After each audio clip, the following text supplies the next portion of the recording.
expansion. Meanwhile, back in KOHO's base, laying down a command center. Great to see. A second barracks going down. The units just don't seem to quite be pumping out. Looking at the food, we got 57 if I pull up the counting station here. 4 zealots and a stalker. Observer out. I'm not sure what that observer is. Not sure if it's defending the army, looking for, or if it is scouting Kelsey at this point. But 3 tanks, 2 Vikings. Pretty high tech here, but only 5 Marines. I don't really like seeing only 5 Marines against a big ground army. At this point, the observer is going to give sight to the high ground. A lot of these stalkers just kind of take this off. Yeah. Oh, KOHO loses it. Ooh, that's rough. And now he's going to be able to push through here. Did lose the expansion. That's going to hurt. And ETOOFRESH is also supply blocked right now. So jog the camera there. Really, this observer should be moving forward, kind of scoping out what's going on. So we've got the command center just finishing up. Meanwhile, pushing out with 5 Marines here. ETOOFRESH is continuing to push through this. While KOHO just kind of sieging up here, but this observer sees everything, and unless he gets a scan in, ooh, how does he have vision of that? I'm not quite sure. Using the medivacs. Oh, and still the Viking up here, that's what it's going to do, but that Viking is going to be dead. But still walking his zealots right back into the cannon fire. Not quite picking any of them off, but only 2 HP left on each of these. Ooh, that's ugly.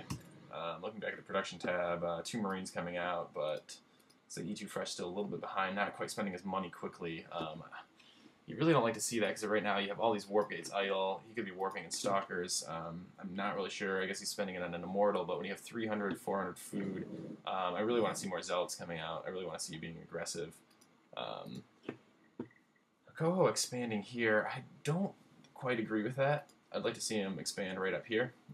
Defended by these rocks, but with Terrans, since you can float in, you don't even have to knock those down right away. Start saturating that with SCVs. You're pretty well defended.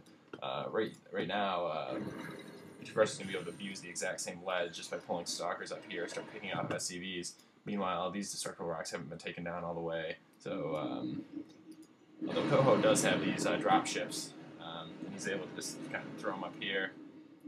ETOOFRESH can see this, of course. Not sure where his observer got off to. And, oh, just going to be able to, oh, here he comes pushing up the line, though. I really want to see these Marines over here starting to intercept these, the battle is ensuing. 1 tank going down, getting a nice surround with these zealots. Oh my gosh, he's taking down all of KOHO's force. Only a few Marines left, and these zealots are just destroying it at this point.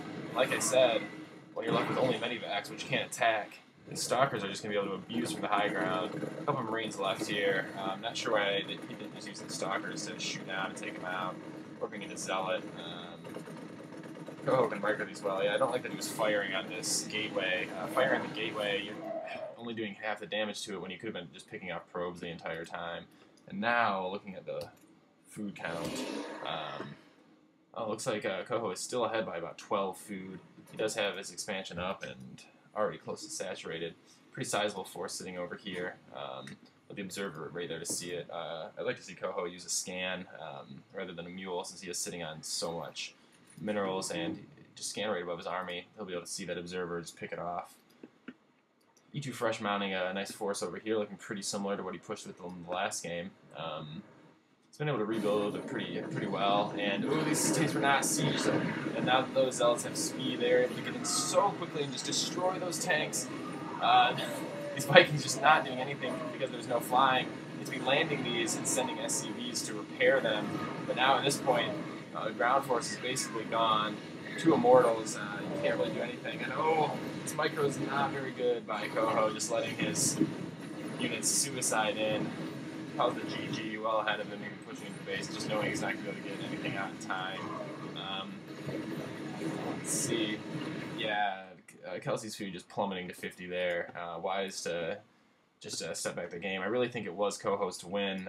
He's probably disappointed that he did not pull it off, especially after taking out this expansion. But like I said, if he would have just expanded here, I think he would have been safe. That push would have come in the front. He could have defended this area, got some tanks on the high ground here. Just really turtled in. That's what the Terran wants to do when you have an advantage. Either be aggressive or turtle in. And instead, he kind of just played right into his hand by putting his units out here and did not have those tanks sieged. That may have been the deciding moment of the game.